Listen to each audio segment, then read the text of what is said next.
आशा करता हूँ आप सब बहुत अच्छे होंगे। मेरा नाम है सिद्धांत अग्निहोत्री। स्टडी ग्लोस पे आपका बहुत बहुत स्वागत है।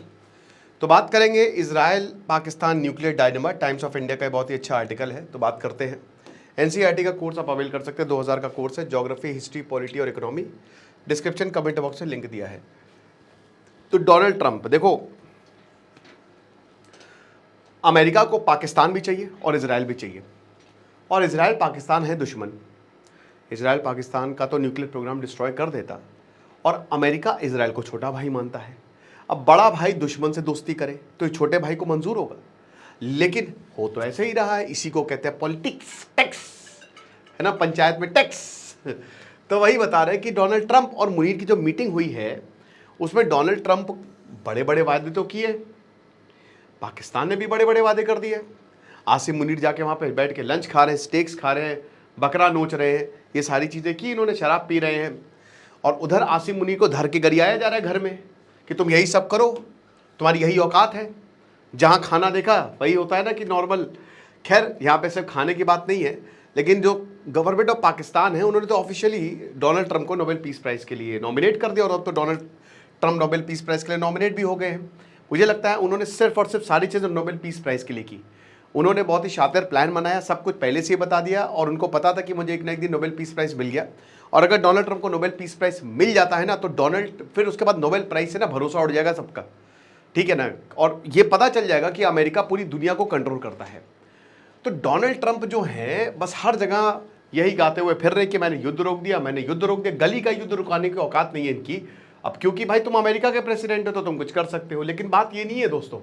बात ये है कि पाकिस्तान जिस तरीके से डोनाल्ड ट्रंप की गोद में जाके बैठा और बहुत अच्छे से डोनाल्ड ट्रंप को एनालाइज किया है, ये डेंजरस है। अब डोनाल्ड ट्रंप जो चाह रहे हैं वो भारत तो कर नहीं सकता है, भारत के लिए तो दिक्कत हो जाएगी ना। लेकिन पाकिस्तान हर चीज में फ्लेक्सिबल है। कल को अगर पाकिस्तान, डोनाल्ड ट्रंप बोले ना कि तुम बलूचिस्तान हमको दे दो, तो पाकिस्तान ये भी कर देगा, कुछ भी कर देगा पाकिस्तान। तो अभी हम ये देखते हैं कि जो अमेरिका ने स्ट्राइक्स की और उसके बाद फिर जो मुनीर का डिप्लोमेटिक कू हमको देखने को मिला, ये एक नेशनल एम्बैरेसमेंट का मुद्दा बन गया। आप ये बात बताइए कि पाकिस्तान का इतना मजाक उड़ाया जा रहा है और पाकिस्तान को हर देश धर के गरिया रहा है कि तुम हो इस लायक। इन्होंने क्या किया? ये शहबाज शरीफ जो जाके वहां पे बड़बोलापन में बोल दिए कि हम तुम्हारी मदद करेंगे। अली खामेनी ने बोला उनके सामने कि ठीक है, तुम जब आएगी हमारे ऊपर मुसीबत तो देख लेंगे तुम कितनी मदद करते हो। उसके बाद एक आईआरजीसी के मेंबर ने बोला अभी कि मदद करेंगे, और पाकिस्तान ने बोला कि वहां नहीं मदद करेगा। मदद के लिए तो आया नहीं पाकिस्तान, ऊपर से स्पाइंग कर रहा था वो ईरान की। ईरान को सब पता है। आसिम मुनीर बैठ के अमेरिका में लंच खा रहे थे और इनके यहाँ पे कंडेम हो रहा था वॉर का। मतलब आप ये देखिए कि यहाँ पे पब्लिक कंडेमनेशन यहाँ पे दिया जा रहा है और वो बैठ के वहां पे लंच खा रहे हैं। तो इसीलिए बोला कि ये चाहते क्या है, कहना क्या चाहते हो। आज तक पाकिस्तान जो है इजराइल को फॉर्मली रिकॉग्नाइज नहीं करता, ना करेगा, कभी भी नहीं करेगा। लेकिन डिप्लोमेटिक अगर देखो तो भैया अमेरिका इजराइल को सपोर्ट करता है इनडायरेक्टली। तो देखिए सामने तो डुअल पोस्चर है पाकिस्तान का, क्योंकि सामने जो है वो पाकिस्तान यही कहता है कि हम तो भैया दूर हैं, लेकिन प्राइवेटली जो है वो इजराइल की मदद कर रहा है। यही तो कर रहा है ना, ईरान की खुफिया जानकारी देके, अपने एयर बेसिस को देकर। आप किसकी मदद कर रहे हो? आप एक तरीके से इजराइल की तो मदद कर रहे हो ना। जो लॉजिस्टिक और ओवरफ्लाइट एक्सेस और जो इंटेलिजेंस ऑपरेशंस आप करवा रहे हो, उससे साफ साफ इजराइल जो है वो स्ट्राइक्स करने में आसानी हो रही है। ये है।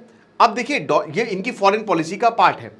देखिए अमेरिका जो है आईएसआई, जैसे आईएसआई चीफ और गया कौन व्हाइट हाउस में, इनकी डिप्लोमेटिक का पार्ट है, डिप्लोमेसी का पार्ट है। आसिम मुनीर गए, और कोई भी देश उसके सबसे पावरफुल लीडर से इंटरैक्ट करता है। भाई कल को अमेरिका थोड़ी ना कि हमारे आर्मी चीफ को बुलाएगा, वो पीएम मोदी से बात करेंगे ना, क्योंकि वो सबसे पावरफुल है। भाई भारत का जो पीएम है वो सबसे ताकतवर है। लेकिन यहां पे सीधा आसिम मुनीर को बुलाया। उनको पता है कि बाकियों की इतनी औकात नहीं, और ये शहबाज शरीफ को भी पता है कि मेरा नाम, मेरा जैसे इमरान खान का हाल हुआ ना, तो मुझे वो नहीं करना है। उसी शर्त पे ही तो आसिम मुनीर को तो रिटायर करके भेज दिया था ना इमरान खान ने, और आसिम मुनीर ने तख्ता पलट कर दिया। भाई आज से 2 साल पहले 10 अप्रैल का वक्त था जब एक प्लेन आया, एक हेलीकॉप्टर आया, इमरान खान को लगा तख्ता पलट हो गया, लेकिन वो उनको गिरफ्तार करने आया था। आसिम मुनीर ने तख्ता पलट करवा दिया।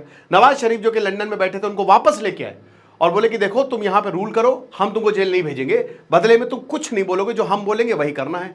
मान गए शहबाज शरीफ। इसीलिए घर में कुछ भी नहीं हो रहा है और एकदम शांति सी छाई हुई है।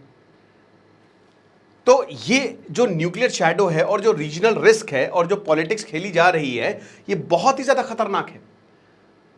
ईरान की पीठ में छुरा भोंका है इस्लामाबाद ने, लेकिन अमेरिका को पता है कि भले ही इजराइल और पाकिस्तान में नहीं बनती है, पर उसको आज पाकिस्तान की बहुत ज्यादा जरूरत है, हमेशा से रही है।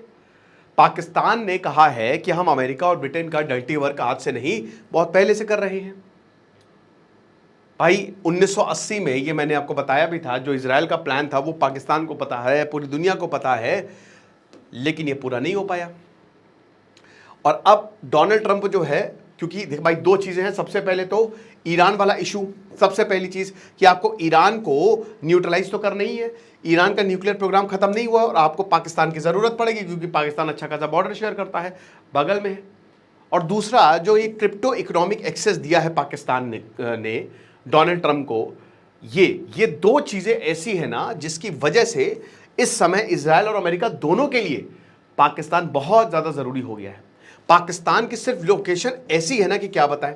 उसके बाद जो रेयर अर्थ मिनरल्स हैं वो बलूचिस्तान उसके रिजर्व से भंडार है, तो उस पर भी अमेरिका की नजर है। जैसे अगर चाइना का अगर आप देखो तो बहुत ही स्ट्रांग पोस्चर देखने को मिला है कि भाई हम बैन कर देंगे, हम ये जो रेयर अर्थ मिनरल्स है वो किसी को नहीं देंगे। इजराइल और पाकिस्तान दोनों ही न्यूक्लियर आर्म्ड नेशन हैं। अब देखिए, जैसे जिस तरीके से इजराइल की बात करें, इजराइल ने अपनी न्यूक्लियर पॉलिसी आज तक नहीं बताई। इजराइल ने आज तक ये नकारा नहीं है, ना ही एक्सेप्ट किया है कि हमारे पास न्यूक्लियर वेपन्स है, लेकिन 60 से 70 न्यूक्लियर वेपन्स इजराइल के पास बताए जाते होंगे ही, है ही।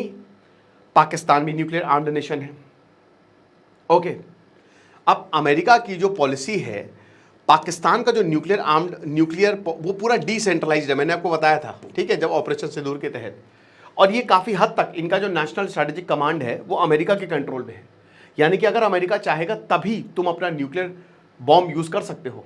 अमेरिका की परमिशन के बिना पाकिस्तान कुछ कर नहीं सकता है। और पाकिस्तान यही न्यूक्लियर रेटोरिक पूरी दुनिया को ये चूरन बेचता है कि हमारे पास न्यूक्लियर बॉम्ब है और हम न्यूक्लियर ब्लैकमेल करेंगे, अगर हम हटे तो ये आतंकवादियों के पास आ जाएगा, तो इसीलिए तुमको हमको पैसा देना पड़ेगा, और पूरी दुनिया देती भी है।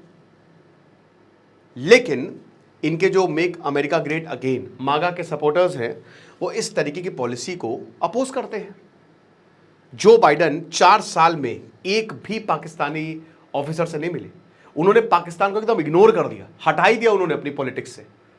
एक भी पाकिस्तान के साथ उन्होंने मीटिंग नहीं की है। लेकिन डोनाल्ड ट्रंप, अब भारत में तो बोला जा रहा था कि डोनाल्ड ट्रंप आएंगे तो मजा ही आ जाएगी, डोनाल्ड ट्रंप तो पाकिस्तान का ये कर देंगे, कुछ नहीं किया और पाकिस्तान को एकदम बच्चे की तरह पुचकार रहे हैं।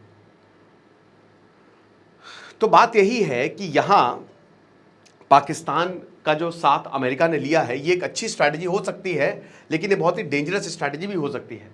1979 से लेकर 1989 तक जो सोवियत अफगान वॉर हुआ है, तो पाकिस्तान ने बहुत बेवकूफ़ बनाया अमेरिका को, भर भर के पैसे लिए, भर भर के पैसे लिए, और उसके बाद फिर उन्होंने अपनी एजेंडा चलाया और अमेरिका का कोई ऑब्जेक्टिव अचीव नहीं हो पाया। पैसे तो खूब खा गए और इसमें पाकिस्तान का भी कोई भला नहीं हो पाया। पाकिस्तान और ज़्यादा गर्त में चला गया, उनकी इकोनॉमिक कंडीशन और ज़्यादा खराब होती गई। ये किया है 2001 में भी सेम चीज़ उन्होंने की, 2001 में भी, 9/11 के बाद इन्होंने फिर पाकिस्तान खूब पैसे दिए और पाकिस्तान जो है अमेरिका के साथ आया। अब ये सारी चीज़ें जो है ना, ईरान और बाकी मुस्लिम नेशंस देख रहे हैं। अभी मैं दूसरा एक और लेक्चर लूंगा कि किस तरीके से गाजा पे बमबारी हुई या ईरान पे बमबारी हुई, तो कोई भी मुस्लिम नेशन कुछ नहीं बोला। कहने को तो सब साथ साथ है, लेकिन साथ किसके हैं? पैसे के साथ है। तो ये जो पीस है और नोबेल एम्बिशंस हैं और जो मिलिट्री एस्केलेशन है और जो इनस्टेबिलिटी है ना, ये ईरान के डोनाल्ड ट्रंप के लिए बहुत बढ़िया है, लेकिन पाकिस्तान के लिए सही नहीं है, क्योंकि इनका देश खतरे में आ सकता है जिस तरीके से डोनाल्ड ट्रंप आगे बढ़ रहे हैं। तो इनको सोचना चाहिए। बाकी आप हमारे कोर्स को अवेल कर सकते हैं, कंबाइंड एनसीईआरटी को। Thank you so much.